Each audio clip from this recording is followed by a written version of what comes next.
प्रयास नगरी। इस रूट की सभी लाइनें प्रयासरत है।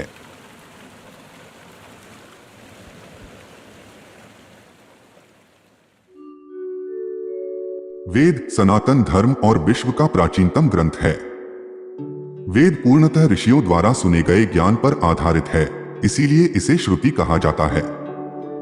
वेद संस्कृत के विद शब्द से निर्मित है, जिसका अर्थ ज्ञान होता है। यह प्राचीनतम ज्ञान विज्ञान का अथाह भंडार है, जिसमें मानव के हर समस्या का समाधान मिलता है। वेद के 4 भाग हैं: ऋग्वेद, यजुर्वेद, सामवेद और अथर्ववेद। आइए जानते हैं इन चारों वेदों को। ऋग्वेद। ऋग का अर्थ होता है स्थिति ज्ञान। ऋग्वेद प्रथम वेद है, जो कि पूर्णतः पद्यात्मक है। इसके 10 मंडल में 1028 सूक्त हैं, जिसमें लगभग 11,000 मंत्र हैं। ऋग्वेद की 5 शाखाएं हैं: शाकल्प, वास्कल, अश्वलायन, शांखायन और मंडूकायन। इनमें भौगोलिक स्थिति और देवताओं के आवाहन के मंत्र मिलते हैं। गायत्री मंत्र का उल्लेख भी इसी वेद में है। इसमें जल, वायु, सौर, मानस तथा हवन द्वारा चिकित्सा की भी जानकारी मिलती है। यजुर्वेद। यजुर्वेद 2 शब्दों से मिलकर बना है, यत और जु। यत का अर्थ होता है गतिशील तथा जु का अर्थ होता है आकाश या कर्म। इस वेद में गद्य और पद्य दोनों हैं। इस वेद में अधिकांशतः यज्ञ और हवनों के नियम मिलते हैं, अर्थात मनुष्य अपने प्राप्त ज्ञान को किस प्रकार मोक्ष पाने के लिए प्रयोग करे। यज्ञ के अलावा तत्व ज्ञान अर्थात रहस्यमयी ज्ञान का भी वर्णन है। इस वेद की 2 शाखाएं हैं, शुक्ल और कृष्ण। वैशंपायन ऋषि का संबंध कृष्ण से है। कृष्ण की 4 शाखाएं हैं। याज्ञवल्क्य ऋषि का संबंध शुक्ल से है। शुक्ल की भी 2 शाखाएं हैं। सामवेद। साम का अर्थ रूपांतरण और गायन से है। इसमें ऋग्वेद की ऋचाओं का संगीतमय रूप है। इस वेद को संगीत शास्त्र का मूल माना जाता है।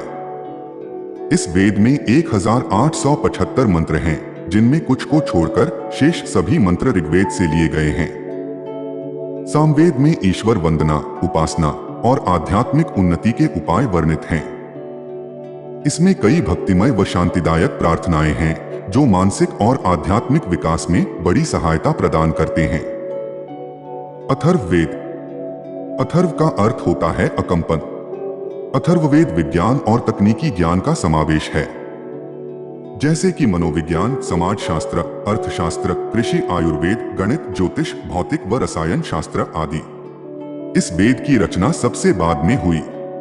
इस वेद में कुल 5687 मंत्र हैं। यह वेद ब्रह्म ज्ञान का उपदेश भी करता है और मोक्ष का उपाय भी बताता है, इसलिए इसे ब्रह्म वेद भी कहते हैं। वेद एक महासागर है, जिसमें लगभग इहलोक एवं परलोक संबंधी समस्त तत्व समाहित हैं, तथा मानव के समस्याओं का समाधान इसमें लिखित है। वेद दुनिया का प्रथम ग्रंथ होने के साथ साथ एक ऐसा ग्रंथ है जिस पर आज तक किसी ने कोई सवाल खड़ा नहीं किया, क्योंकि वेदों में लिखी बात तार्किक और वैज्ञानिक दोनों दृष्टिकोण से सही साबित होती है। यूनेस्को द्वारा इसे मानव इतिहास के प्रथम साहित्यिक दस्तावेज की संज्ञा दी गई है। वेद के ज्ञान को सहेज कर रखने के लिए हमारे ऋषि मुनियों ने बहुत परिश्रम किया है। इसलिए यह हमारा कर्तव्य बनता है कि समय मिलने पर हम सब भी वेद का अध्ययन अवश्य करें तथा इसकी महत्ता को दुनिया तक पहुंचाएं। ओम भूर्भुवः स्वः तत्सवितुर्वरेण्यं भर्गो देवस्य धीमहि धियो यो नः प्रचोदयात्।